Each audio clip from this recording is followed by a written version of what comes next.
రాజన్న సిరిసిల్ల జిల్లా కాంగ్రెస్ ప్రభుత్వం అంటేనే రైతు పక్షపాతి పార్టీ అని, రైతులకు ఎటువంటి ఇబ్బందులు జరిగినా కాంగ్రెస్ ప్రభుత్వం పూర్తి స్థాయిలో అండగా ఉంటుందని రాజన్న సిరిసిల్ల జిల్లా కాంగ్రెస్ పార్టీ ఇన్ఛార్జి కేకే మహేందర్ రెడ్డి అన్నారు. పట్టణంలోని కాంగ్రెస్ పార్టీ కార్యాలయంలో ఏర్పాటు చేసిన మీడియా సమావేశంలో కేకే మహేందర్ రెడ్డి మాట్లాడుతూ, వ్యవసాయం అంటే దండగ కాదు పండగ అనే గొప్ప సదుద్దేశంతో గతంలో కాంగ్రెస్ పార్టీ ప్రభుత్వంలో ఉన్నప్పుడు ఒకే ఒక్క పెన్ను సంతకంతో రైతులకు రుణమాఫీ చేయడం జరిగిందని గుర్తు చేశారు. చట్టాలను చుట్టాలుగా మార్చుకొని లబ్ధి పొందాలని చూస్తే కాంగ్రెస్ ప్రభుత్వం ఊరుకోదని అన్నారు. సమాజానికి ఆమోదయోగ్యమైనటువంటి వ్యాపారం చేసే సంస్థలకు, వ్యవస్థలకు ప్రభుత్వం అండగా ఉంటుందని, రైతులకు ఎటువంటి ఇబ్బందులు కలిగినా కాంగ్రెస్ ప్రభుత్వం అండగా ఉంటుందని, అందుకోసమే గత ప్రభుత్వం ఎటువంటి లైసెన్సులు లేకుండా అనుమతులు ఇస్తే అధికారులు వాటిని సీజ్ చేసినా కూడా రైతులు ఇబ్బంది పడొద్దని ఒక ఉద్దేశంతో వాటిని మళ్లీ తెరిపించారని తెలిపారు.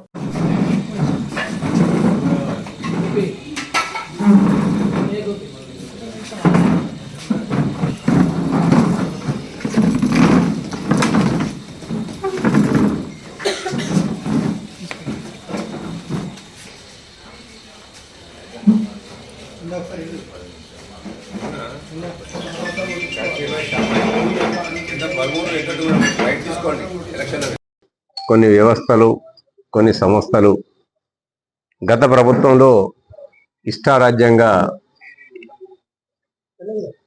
చట్టాలకు తిలోదకాలిచ్చి కొన్ని సంస్థలను, వ్యవస్థలను కిరాణా కొట్టుల్లాగా తమ సొంత ప్రాపర్టీలాగా నడిపించిండ్రు. అట్లనే నడిపించాలని కూడా ఈ ప్రభుత్వం వచ్చిన తర్వాత కూడా చూస్తుండ్రు. చూసుకుంటూ ప్రభుత్వం చట్టపరంగా అధికారులు కానీ ఏమైనా చర్యలు తీసుకున్నట్టయితే ప్రజలను రెచ్చగొట్టి లబ్ధి పొందాలనే ఒక కుటిల ప్రయత్నాన్ని కూడా చేస్తున్నారు. ఎవరెన్ని ప్రయత్నాలు చేసినప్పటికీ కూడా కాంగ్రెస్ ప్రభుత్వం, గౌరవ ముఖ్యమంత్రి గారి రేవంత్ రెడ్డి గారు అంతా కూడా ప్రజా సంక్షేమ ప్రభుత్వం, రైతు సంక్షేమ ప్రభుత్వం, ఇలా సబ్బండ వర్ణాలను కూడా ముందుకు తీసుకెళ్లాలని, అభివృద్ధి పంతాలో నడిపించాలన్న ఒక సదుద్దేశం కొద్ది ఇవాళ కార్మికుల నుంచి మొదలుకుంటే ప్రతి ఒక్కరికి కూడా వారి వారి రంగాల్లో వారిని ముందుకు తీసుకెళ్లాలనే ఒక భావనతోనే పనిచేయడం జరుగుతుంది. ఇవాళ రేవంత్ రెడ్డి గారు అధికారంలోకి వచ్చిన తర్వాత, అంతకంటే ముందు కూడా దివంగత ముఖ్యమంత్రి వైఎస్ రాజశేఖర రెడ్డి గారు ఉన్నప్పుడు కూడా కాంగ్రెస్ ప్రభుత్వం రైతు పక్షపాతి ప్రభుత్వం అని పేరు తెచ్చుకుంది. వ్యవసాయం దండగ కాదు, వ్యవసాయం పండగ, రైతుని సమాజంలో తలెత్తుకొని తిరిగేలా చేయడం కొరకు ఆ రోజు ఒకటే ఒక పెన్ను ఓటుతోని రైతు రుణమాఫీ చేయడం జరిగింది.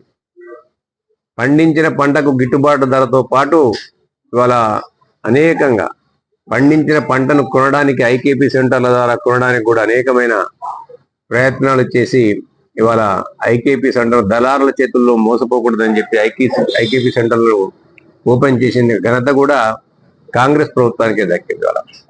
అదే మాదిరిగా గత ప్రభుత్వంలో దళారుల చేతుల్లో, రైస్ మిల్ల చేతుల్లో మోసపోకుంటూ ఇవాళ క్వింటాలకు 7 కిలోలు, 8 కిలోలు, 10 కిలోలు తరుగు పేరిట దోపిడీ జరుగుతుంటే కూడా ఈ ప్రభుత్వం రాగానే ఐకేపీ సెంటర్ల ద్వారా, వివిధ సంస్థల ద్వారా ఏదైతే కొన్నారో కేవలం బస్తాకు ఒక కిలో చొప్పునే ఇవాళ తీయించి రైతుల పాలిట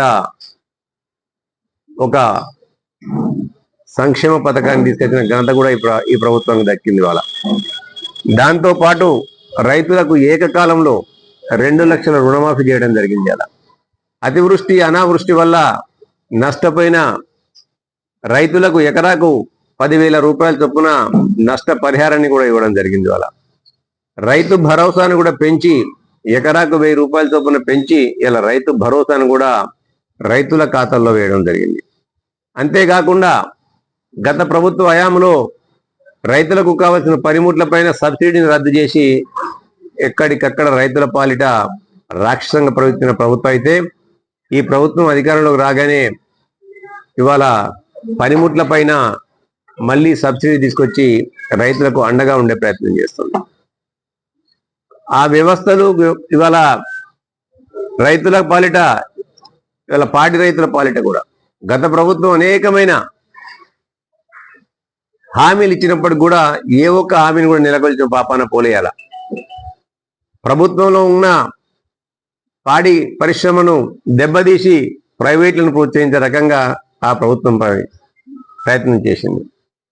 మన దగ్గర కూడా కొన్ని పాడి పరిశ్రమ సంస్థలు వచ్చి ఇవాళ ప్రభుత్వ చట్టాలకు వాటన్నింటి కూడా తుంగలో తొక్కి ట్రేడ్ లైసెన్స్ ఫీజులు కట్టకుండా, అదే మాదిరిగా లైసెన్సులు లేకుండా, అనుమతులు లేకుండా బిల్డింగ్లు కట్టుకుంటూ, ఫైర్ సేఫ్టీ లేకుండా కూడా బిల్డింగ్లు కట్టుకుంటూ రేపు పొద్దున ఏమైనా ప్రమాదం జరిగితే ఎవరికి నష్టం? ఇప్పుడు ఫైర్ సేఫ్టీ లేకుండా, అనుమతులు లేకుండా ఈ యొక్క జిల్లాలో ఏదైనా వ్యవస్థ నడిస్తే దానికి బాధ్యత ఎవరు వహించాలి? రేపు పొద్దున జరగరాని సంఘటన జరిగితే బాధ్యత ఎవరు వహించాలి? కాబట్టి అధికారులు చర్యలు తీసుకుంటే వారిపైన ఇబ్బడి ముబ్బడిగా చట్టాన్ని మీరు పరీక్షించండి, చట్టానికి లోబడి ఇవన్నీ కూడా అనుమతులు తీసుకోండి. ఎందుకంటే రేపు పొద్దున అధికార యంత్రాంగం బాధ్యత వహించాల్సి వస్తుంది వీటికి. ఎందుకంటే చూస్తూ మీరు మనమే అంటాం, ఇలా ప్రజలమే అంటాం, మనం పత్రికా మిత్రులే అంటారు. ఇటువంటి అనుమతులు లేకుండా ఇక్కడ సంస్థలు వ్యవస్థలు నడుస్తుంటే మీరు చూసుకుంటూ కళ్ళు